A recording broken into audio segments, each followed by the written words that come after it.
Daenerys, reminding Dany that the people in King's Landing are innocent and should be spared for their impending attack. In a great piece of mental gymnastics, Daenerys reminds everyone that she is being merciful, killing a tyrant, and on her way, if she swings her arms and knocks down thousands of civilians with dragon flame, that's her own fault. That's not quite what Tyrion meant, though. So yeah, Tyrion begs Daenerys to call off her armies if the bells, episode title, of King's Landing ring and surrender. We get an equivalent of maybe, but frankly, that's probably the best this rapidly disintegrating queen could give us right now, and this is tough stuff. Yeah, so outside King's Landing, the troops are preparing for another battle and mentally calculating the overtime they've been doing since the last time they took arms against the dead in Winterfell. And you probably think it's just about retirement time. And I'm honestly, I mean, Sansa has kind of been kind of awful to Daenerys for like literally no reason. I mean, I guess she's been mistrusting. I kind of get that, but the fact after she comes in, after she completely helps, gives the North, gives literally the living, gives all of Westeros a massive assist with the use of her dragons, with the use of her highly trained, unsullied army.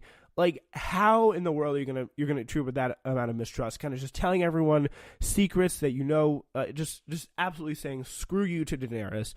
But like the one thing I think she had right over Daenerys was that this army does need to rest. Like, it really does. Amidst the preparation, Arya and the Hound ride through the camp. Apparently, the password to get through to the guard is saying, "I'm Arya Stark. I'm here to kill Cersei." The guard, who is weighing up the benefits of skipping a battle with overtime he couldn't get for fighting on a Sunday, lets them through. Meanwhile, Tyrion has wheedled his way into the tent where Jaime, who is captured en route to King's Landing, is being kept prisoner.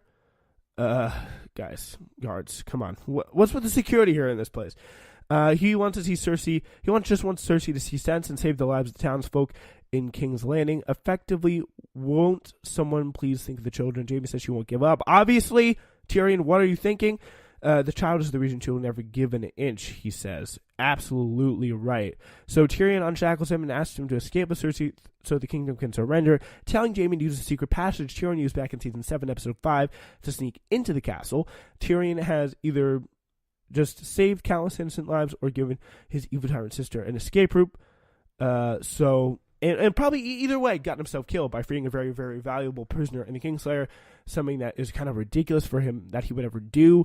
And the fact that obviously, like, he had to know this. Like, the fact that he thought Daenerys would come in and spare him for freeing one of the prisoners. Like, either way, it's a lose-lose situation.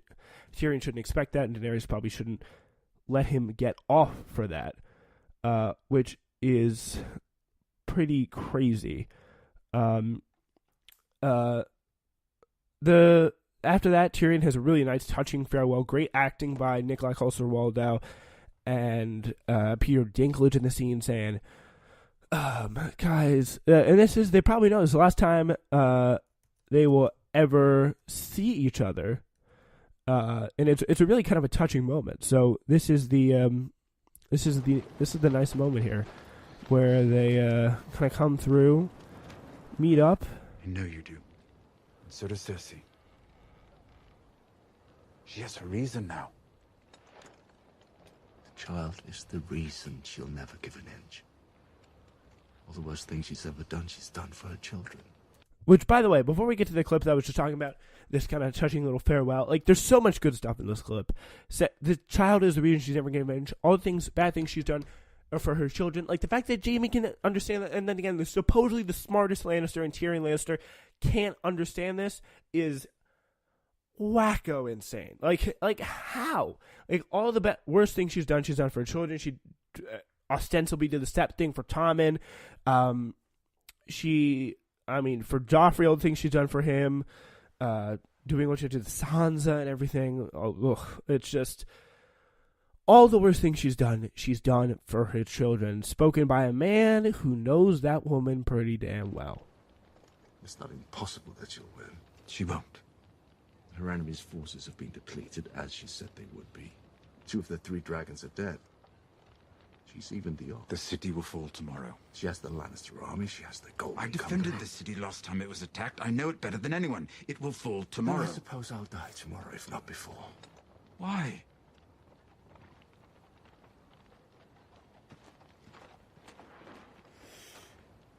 escape. The two of you together. Remember where we met? Where they keep the dragon skulls beneath the Red Keep? Take her down there. Keep following the stairways down as far as they'll go. You'll come out onto a beach at the foot of the keep. A dinghy will be waiting for you. Sail out of the bay. If the winds are kind, you'll make it to Pentos. Start a new life. What I don't get is why. Like, why in the world would Tyrion ever want to give this to Cersei? Like, she's done nothing but awful things to him. Wanted him dead from the minute he was born, even pinching his little penis until it almost came off and Oberyn Martell had to stop him. Like, why in the wide world of Westeros and all that is beyond, from Vice Dothrak to the Iron Islands, would Tyrion ever want to see Cersei start a new life? I get Jaime, and maybe no Tyrion's not going to leave without Cersei, but still, like, that is unbelievably insane, and probably unlike probably one of the more questionable things I've seen out of this writing team that, yeah, they just want to give him a break. Just say, yeah, just go chill. It's okay. It's cool. It's fine. Don't worry. You can just do whatever you want. It's all right. Like, no, this would not make any sense. All right. Yeah, so we get that really touching scene and this kind of that kind of crazy scene. Tyrion wanting to give Cersei a new chance at life. Like, what? But Go right past the Iron Fleet and into a new life. Sounds a lot less likely than Cersei winning this war. There won't be an Iron Fleet for much longer. Do it. If you don't, you'll never see Cersei again. I mean, it's just for Jaime. I just don't get it. Does he want Jaime to survive and Cersei surviving is okay? Like, if he gets Jaime to survive, like, there's so much I don't get about this explanation. Hopefully, you get more context, but probably not, about this in season 8, episode 6. Probably Tyrion's probably have to be held accountable for his decisions. Yeah. So remember when the night before the battle could last an entire episode? We don't have time for that. This morning we got soldiers to kill.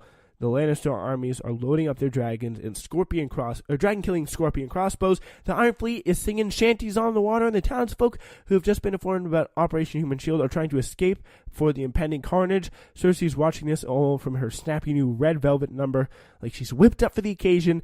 Below, Jaime's trying to sink in the city like it's Assassin's Creed cosplay at Comic-Con. And that's the cue to get things rolling. And here's a starting gun. Dany flying in atop Drogon, no doubt pumping some sweet Led Zeppelin tunes for her Dragon-mounted Bluetooth speaker to help psych her up. Probably one of my favorite scenes of the episode, because I just love anything to do with dragons, I gotta be honest. After Rhaegal failed to do so spectacularly last week, her brother dragons had to settle the score, and that means burning literally everything in sight. So that means goodbye Iron Fleet, goodbye Scorpion crossbows, goodbye massive wall keeping out Dany's armies.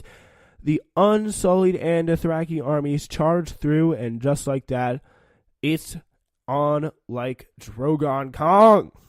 Yeah. Yeah.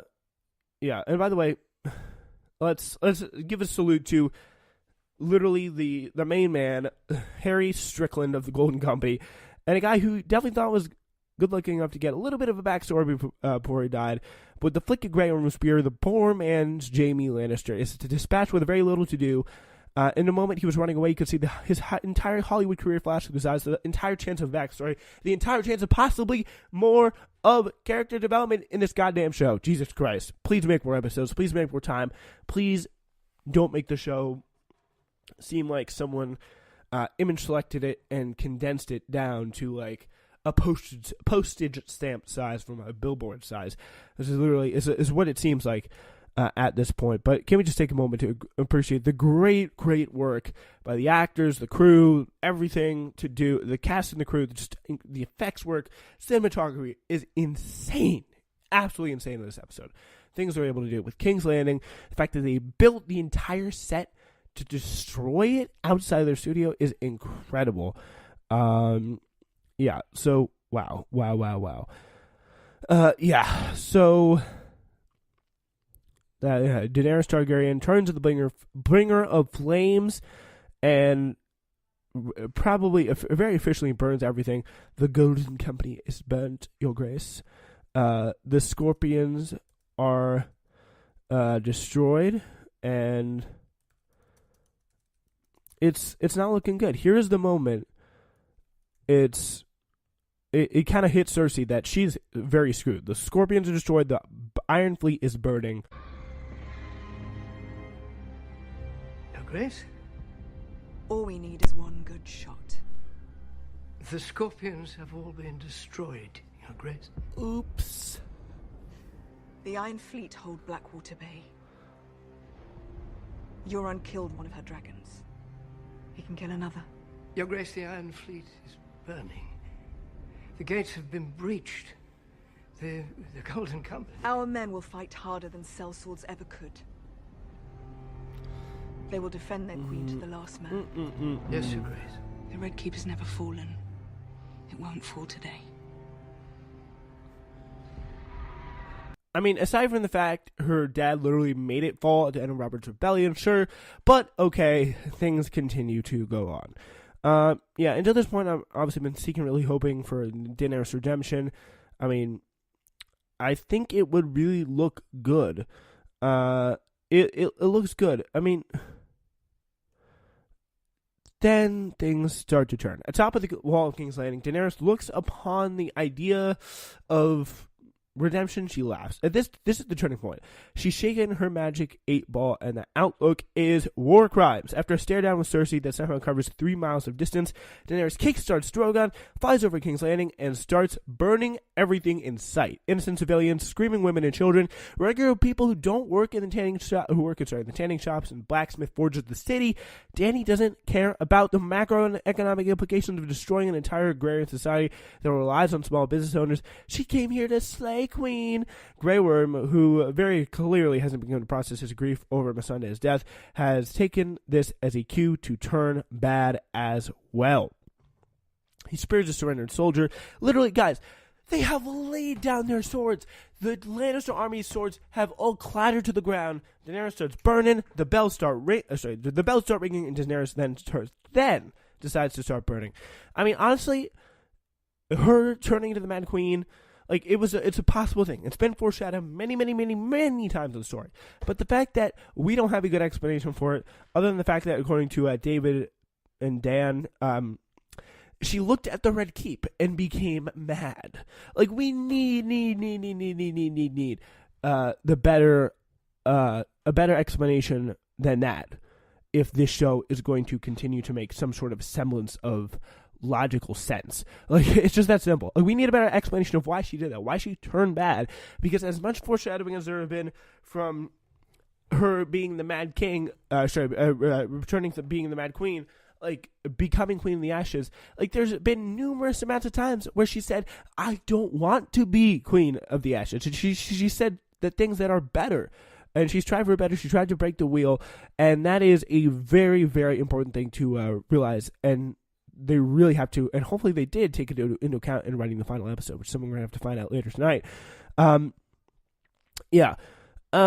Realizing that Dany is trying to beat her in the evil stakes, Cersei is admitted defeat, and realizing that she needs to get the hell out of Dodge. Meanwhile, the secret entrance down by the sea, Euron surprises Jaime by both in the walking up behind you way and I was having sex with your sister way. After a good old-fashioned wrestle, Euron stabs Jaime. This surely doesn't end like this, but Jaime swords him in the gut, gets him down, and he, contrary to his belief, is not the man who ended up killing Jaime Lannister. He lives in the ocean, but Euron Greyjoy is salty. Rest in peace, Euron Greyjoy. You really sucked, although you were way more terrifying in the books. Good riddance. I hated that guy. I really hated that guy. I really wanted to see a violent death, but I don't know if it was violent enough. Anyway. Just like everyone you've ever had flame war with on Twitter, Euron tries to get credit for hurting his enemy, but yeah, he misses the point. So yeah, meanwhile, the Hound and Arya have made their way to the Red Keep. The Hound has always had a soft spot for Arya in a mean, battle-hardened kind of way, but he has one last act of chivalry up his sleeve. Arya was on a mission to kill Cersei, and the Hound wanted to commence Clegane Bowl. But as the Red Keep crumbles, he tells her to return to safety, saying, quote, "Revenge, you want to be like me? You come with me, you die here." Sandor. She replies, like, the help